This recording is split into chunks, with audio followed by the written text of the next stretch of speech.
Welcome to The Explainer. You know, for years, billions of dollars have been flowing out of India. Today, we're diving into the massive project designed to turn that tide completely and build a financial powerhouse from the ground up. Yep, we're talking about Gift City. All right, so let's just get right to the big question, the one everyone's thinking. Is India basically trying to build its own Dubai or Singapore? The short answer? Pretty much yeah. The whole idea behind Gift City is to create a financial hub that can compete with the best of the best, and, maybe even more importantly, to stop that huge flood of Indian money and talent from leaving the country. So let's call this our first chapter, India's Singapore-Dubai dream. Now, to really get why this dream was, so absolutely necessary, we've got to first understand the huge problems that it was meant to fix. Okay, take a look at this chart, because it really says it all. For a long time, one of the biggest reasons Indian companies were packing their bags was taxes. I mean, look at this. India's corporate tax rate was way higher than Singapore's, and don't even get me started on a place like Dubai, which was at 0. And that difference? It wasn't just some number on a spreadsheet. It was a real, massive leak of money and opportunity for the Indian economy. Okay, on to our next section, why India was losing. And we're going to look at 3 big hurdles. Now, we just saw how high taxes were a massive issue, but believe it or not, that was just one piece of the puzzle. There were 2 other major roadblocks holding Indian businesses back. So let's break them down. So, hurdle number 1 is this thing called startup flipping. It's actually pretty clever in a frustrating kind of way. Here's how it worked.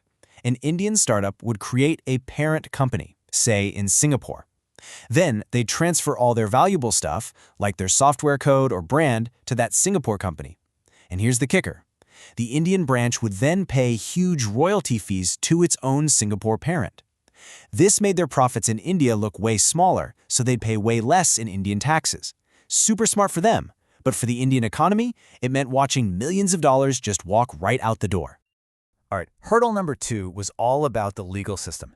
And I mean, just look at the difference here. It's pretty stark. A business dispute in India could take, 4 to 6 years to resolve? Think about that. In the tech world, by the time you actually get a verdict on your software patent, that software is probably in a museum. This kind of delay and uncertainty was a huge push factor for companies to just pack up and go somewhere else. And that brings us to the 3rd big hurdle, banking. Let's say you're an Indian company and you want to expand to the US. You're going to need a loan, right? And you'll need it in US dollars. The problem is, American banks might not know who you are, so getting that loan is tough. The workaround was for Indian banks to open branches overseas, but that was super expensive and a regulatory nightmare. And even when it worked, all the profits and the jobs created by that bank branch, they stayed in that foreign country, not in India. Okay, so with all these massive challenges piling up, India decided it needed something radical, a real game changer. And that's where Gift City comes in. So let's dive into what this place actually is and how it's supposed to flip the script entirely. Okay, so at its core, Gift City is what's called an International Financial Services Center, or IFSC. Now here's the really cool part, the key concept to grasp. Just imagine a small piece of land inside India that, for all intents and purposes, operates like it's a foreign country. It's this sort of legal bubble.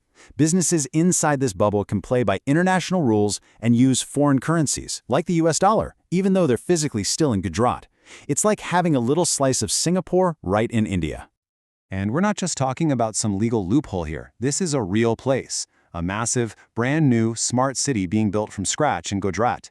We're talking seriously futuristic stuff, like automated vacuum tubes for waste collection and a district-wide cooling system. It's all being purpose-built to be the perfect home for this world-class financial hub. All right, next up, superpowers and hurdles. So how does creating this little Singapore on Indian soil actually fix all those problems we talked about?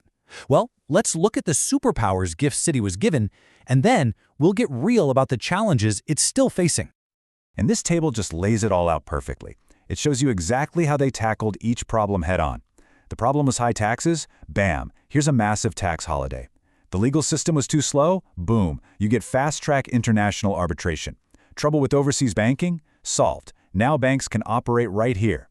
It's like they had a checklist of problems and came up with a specific superpower for every single one. Okay, let's talk about the biggest superpower of them all, the tax breaks. The magic number here is 10. 10 years. Companies that set up shop in Gift City get a 100% tax break for 10 out of their first 15 years. Plus, no GST. I mean, that is a huge deal. It's a direct and powerful answer to that high tax problem that was driving everyone away. And remember that whole overseas banking headache? This solves it. Clean. Now an Indian bank doesn't have to go through the massive expense of opening a branch in New York. Instead, they can just open what's called an International Banking Unit, an IBU, right in Gift City. From there, they can hand out those US dollar loans to Indian companies. But here's the beautiful part. All the money, all the fees, and all the jobs, they stay right here in India. So you can see the ambition here is just massive. We're not talking about just being a big deal in the region. The goal is to compete with London, Tokyo, Shanghai, the heavyweights. But you know, having a big dream is one thing. Actually making it happen, that's a whole different story. And there are definitely some big challenges. The first big hurdle is people, top talent. Look, you can build the shiniest office towers on the planet, but how do you convince a top-tier banker from London or even Mumbai to uproot their family and move to Gandhinagar? It's not just about the job. You need to build a whole lifestyle around it. Great schools, amazing restaurants, a real social scene. And while Gandhinagar is getting there, it's just not London. Not yet anyway. And the other big challenge? You can't stand still. Places like Singapore and Dubai are constantly innovating, always rolling out the next new financial product. So for Gift City to really compete, it can't just play catch-up. It has to be on the cutting edge itself, creating the next big thing in finance. Otherwise, investors will just go to where the action is. So that brings us to the final verdict. We've seen the incredible ambition, and we've talked about the real-world hurdles. So where does that leave us? Is Gift City actually working? Is the dream turning into reality? Well, let's take a look at the numbers, because they tell a pretty interesting story. Honestly, the results so far are kind of staggering. We're talking about a monthly turnover of over $62 billion. Let that sink in. This isn't some theoretical project anymore. This is a huge, active, functioning financial market today. And it's not just the money, it's who is coming. You've got 23 international banks setting up shop there now. We're talking about the biggest names in the business. JP Morgan, Barclays, HSBC. When those guys show up, it's a massive vote of confidence. It means they believe this is the real deal. So here's the bottom line. The foundation has been poured, and the early numbers are frankly incredible.